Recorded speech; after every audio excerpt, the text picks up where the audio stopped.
But siyempre, sa susunod nating topic, kokontra naman po yung mga tao, no? Kokontra yung mga tao na nasasangkot dito, mga kababayan. O eto, Bunggo. Ay, hindi ito. Asa ba ito? O, yan. Sabi sa news ng bilyonaryo, Bongo, Garma's drug war reveal a diversion tactic from part in Barayuga Slay.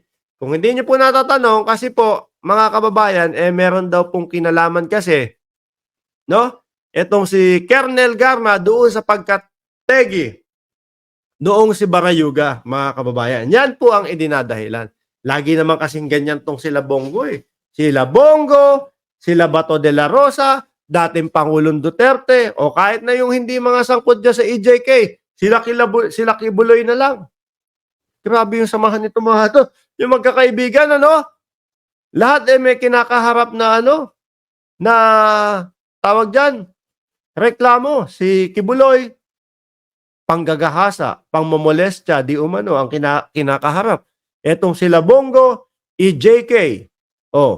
Ang dating Pangulong Duterte kasama diyan sa may kinakaharap na reklamo sa EJK sa West Philippine Sea at kung saan-saan pa. Ang Vice Presidente, meron pa ding hindi mga ipinapaliwanag. Si Bato de la Rosa, meron pang pideya leak. Kasama din sa mga iniimbestigahan sa EJK. Di ba? Ano tawag dyan sa samahan ninyong yan?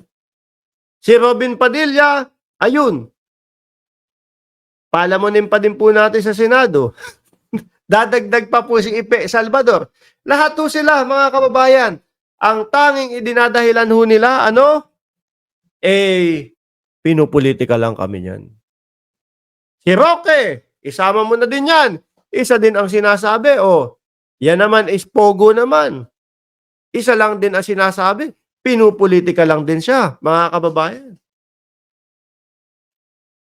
Biruin mo, si Roque, nandoon ka na sa Kongreso. Ipapaliwanag mo na lang. Itutuloy-tuloy mo na lang yung paliwanag. Ipapakita mo na lang yung mga dokumento, financial documents, para mapatunayan mo na hindi galing sa madumi yung 65 million na biglang dumami, no? From 125,000 naging 3 million, tapos biglang taas ng 65 million. Papakita mo yung dokumento. Tapos na. Labas ka na, di ba? Pero mas pinili hong magtago, mga kababayan. Lahat po sila, ang dahilan nila, pinupolitika kami. Kung ikaw, Bongo, kung ikaw, Bato de la Rosa, dating, ewan ko kung totoo yung kay dating Pangulong Duterte, na kesyo daw po siya ay pupunta, no? Doon sa Quadcom hearing pag pinatawag. Hindi natin alam kung totoo yun. Bakit ho, mga kababayan? Siyempre, kilala naman natin ang dating Pangulong Duterte. No? Minsan may sasabihin niyan ngayon, okay. Bukas, hindi na. Sa susunod, okay ulit. Sa isang araw, hindi na. Pabago-bago na po. Isang example na lang po dyan, mga bossing, yung kanilang yung kanilang mautog. Di ho ba? Kung kayo pumupunta doon sa patawag ng Kongreso, ayan, di ba? Hindi nyo masasabi to. Mas pakikinggan namin kayo kung totoo yung sasabihin nyo at kung totoo kung paano nyo ipagtanggol ang inyong sarili. Di ba? Ganun lang naman yun eh. Ang hinihintay ng taong bayan, magpaliwanag kayo. Hindi. Kesyo, hindi nyo pupuntahan yung Quadcom hearing, etc. Ang dami nyong alibay. Ang dami nyong alibay. Kaya mga kababayan, ako po, naniniwala po ako, etong mga palusot po nila na ito, malaki po ang epekto niyan, no? Maaapektuhan po yung kandidatura nila sa 2025 at sa 2028. Yung kay BP Sara na nga lang mga boss Di ba bumababa po ang ratings ni Vice Presidente Inday Sara Duterte dahil dahil dun sa hindi pagsagot doon sa mga katanungan sa budget hearing po. Oh, biruin mo, kauna-unahan sa kasaysayan ng Pilipinas, 2 bilyon ang hinihinging budget ng Vice Presidente. Pero ayaw niyang matatanong, ayaw niyang ma-question and answer. Isa pa yan, si Marcoleta, 'di ba? Apektado din po yung ano niyan, kandidatura niyan dahil po do'n sa ginawa niyang, pagtatanggol na kesyo daw po, hindi na ba ginagalang ng komiteng ito yung tradisyonal na kapag ang Vice Presidente ang humingi ng budget, wala ng question and answer. Oh, hindi po kasi puwedeng gano'n, lalo ho sa panahon ngayon. Kailangan ng, bansang Pilipinas kada isang ilalabas na pera o kaban ng bayan ipaliwanag, 'no? Mahaba na po yung pagdurusa ng bansa natin, mga bossing. Kaya yung simpleng mga question and answer na yon, sana man lang masagot. Oh, etong mga nangyari sa laban kontra droga, yung mga tegihan nung mga panahon na yon, sagutin nila.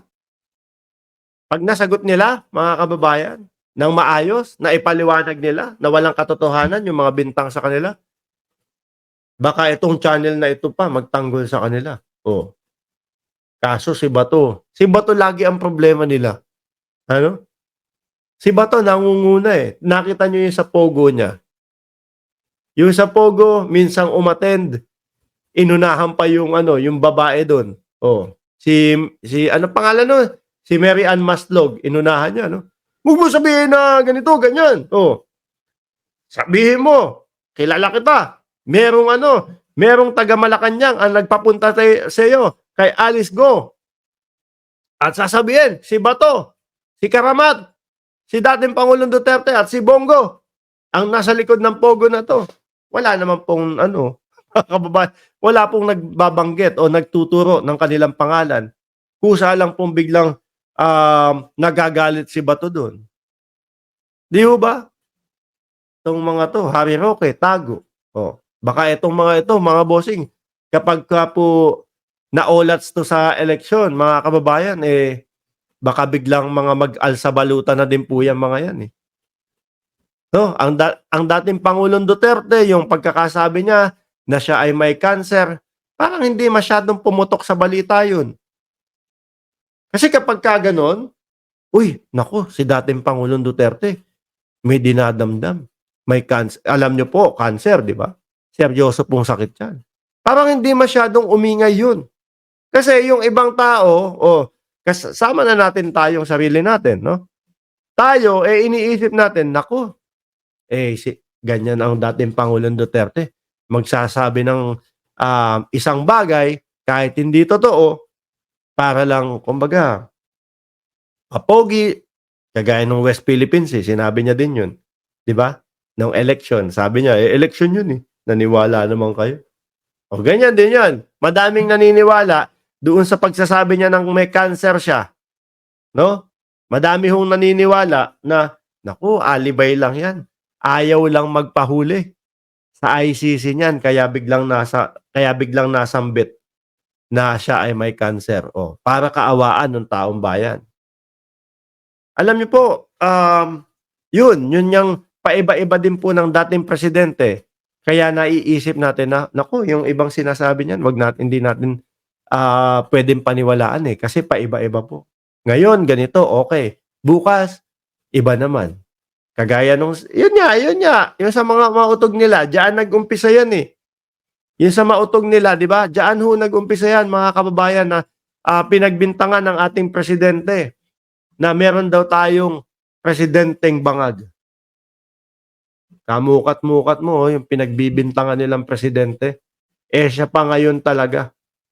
Yung humaharap sa mga leader sa buong mundo, no?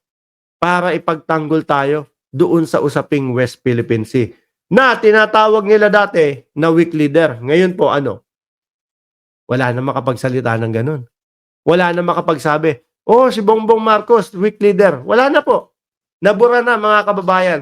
Kasi napatunayan na po talaga kung sino yung talagang weak leader, mga bossing. Kaya yung sinasabi sa akin ni dating Senador Antonio Trillanes, na yang si Duterte kung ano yung ginagawa nila ibinibintang sa iba. Mukhang yan na nga po yun, mga kababayan. Anyway, mga boss, Chief, Amo, Sir, 40 minuto na din po tayo nagtatalakayan at nag-uusap dito. Pasensya na po at hindi ko kayo na i-shoutout at tuloy-tuloy tayo doon sa ating live discussion. Pagpaumanin nyo na po, babawi po ako sa inyo mamayang gabi. Okay? So, wag nyo pong kalimutan na mag-like, mag-subscribe, and mag-share nitong ating live stream, mga bossing, Chief, Amo, Sir. Road to 400,000 tayo. Mga kababayan, hindi ko in-expect yun. Nung nakuha ko yung plaque para sa 100,000 subscriber, sabi ko, okay na, tapos na. Nakakuha na. Yung pala, 400,000 subscriber yung tatahakin natin. Wala po akong ibang mapapasalamatan dyan, kundi kayo pong lahat kapag ka naabot po natin yan. Kasi po, wala naman po yan kung hindi dahil sa inyo. Maraming salamat and God bless po sa ating lahat.